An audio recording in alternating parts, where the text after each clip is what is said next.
শেখুল ইসলাম আহমদ শফি রহমতুল্লাহ আলাইহি হেলিকপ্টারে পঞ্চগড় এসেছিলেন মৃত্যুর আগে। আসছিলেন কিনা? আসছিলেন। শেখুল ইসলাম আল্লামা আহমদ শফির লাস্ট ফতোয়া কি ফতোয়া? এটা লাস্ট ফতোয়া হলো কাদিয়ানীকে যারা কাফের মুখে বলবে না তারাও কাফের, কাদিয়ানীকে যারা কাফের মনে করবে না তারাও কাফের।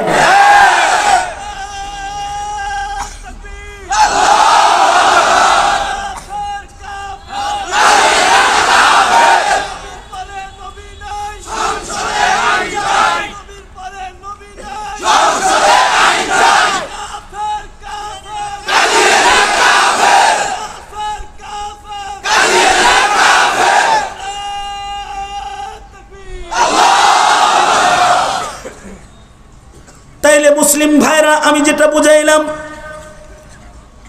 সকল নবীদের দাওয়াত লা ইলাহা ইল্লাল্লাহ, আমাদের নবীর দাওয়াত লা ইলাহা ইল্লাল্লাহ। আল্লাহর পরিচয়, আল্লাহর ক্ষমতা, আল্লাহ পাকের শান, আল্লাহ পাকের সিফাত, আল্লাহ পাকের গুণ কি, আমার আল্লাহ কেমন, আমার আল্লাহ কি পারেন, আমার আল্লাহর কি ক্ষমতা, এটা মুমিন হিসাবে আমার সন্তানকে শিখানো আমার জিম্মা। যদি শিক্ষা দিতে পারো সন্তানকে, তোমার রবকে পরিচয় যদি শিখাইতে পারো, তাহলে তোমার সন্তান হিন্দুর পূজায় যাবে না। ঠিক না বে ঠিক? জোরে বলে। তোমার সন্তান মাজারে সেজদা দিবে না। তোমার সন্তানকে যদি রব চিনাইতে পারো, তোমার সন্তান 5 ওয়াক্ত নামাজের হাজিরা বাদ দিবে না। তোমার সন্তান 5 বেলা রবের কদমে সেজদা দিয়ে বলবে, আয় আল্লাহ তোমার কাছে আমি সব চাই, তোমার কাছে রিজিক চাই, তোমার কাছে সম্মান চাই, তোমার কাছে ইজ্জত চাই, তোমার কাছে চাকরি চাই, তোমার কাছে আমি আমার জুতার ফিতাটাও তোমার কাছে চাই।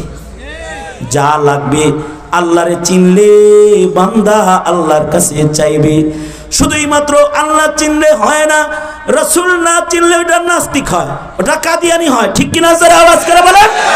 রাসূল না চিনলে নাস্তিক হয়ে যায়, সন্ত্রাসী মোহাম্মদ বলে তোমার নবীকে যারা গাল দেয়, মুসলমানের ঘরে জন্মায় যদি ওই নাস্তিকের পক্ষ কেউ নেয়, বলো তো আওয়াজ করে সে কি কাফের না বেঈমান? আরো জোরে আওয়াজ করে বলো, ইমানদার না বেঈমান? সে কি ইমানদার না কাফের? জোরে আওয়াজ করে বলো। কারণ তোমার নবীর শান বুঝে না, তোমার নবীর শান মানে না। অথচ তোমার নবী শেষ নবী ঈসা নবী দুনিয়াতে আসবেন, ঈসা নবী তিনিও তোমার নবীর নবুয়ত মানবেন। আল্লাহর রাসূল বলেন, লাউ কানা মূসা হাইয়ান, মূসাও যদি জীবিত থাকতো তাহলে আমার নবুয়ত মানা মূসার উপরেও ফরজ হয়ে যেত। কিয়ামত পর্যন্ত আর নবী নাই। ইসলাম সে তো পরশমণি, তারেকে পেয়েছে খুঁজি, পরশে তাহার শোনা হলো যারা, তাদেরই মোরা বুঝি। বলেছেন হযরত রাসূল শেষ পয়গম্বর, আমার পরে যদি নবী হতো কেউ হতো ঠিক উমর। উমর নবী হয় নাই। লাউ কানা বাদি নবিয়্যুন লাকানা উমর, যদি কেউ নবী হইতো তাহলে উমর নবী হইতো। উমর নবী হয় নাই, সুতরাং বলো আওয়াজ করে, তাহলে কি কাদিয়ানি কি নবী? কাদিয়ানি নবী নয়। কাদিয়ানিকে যারা নবী মানবে তারা মুমিন নয়, কাদিয়ানিকে যারা সাহায্য করবে তারা কাফের, কাদিয়ানিকে যারা মুসলমান মনে করবে তারাও কাফের হয়ে যাবে। কিছুদিন আগে আমি পঞ্চগড়ে এসেছি।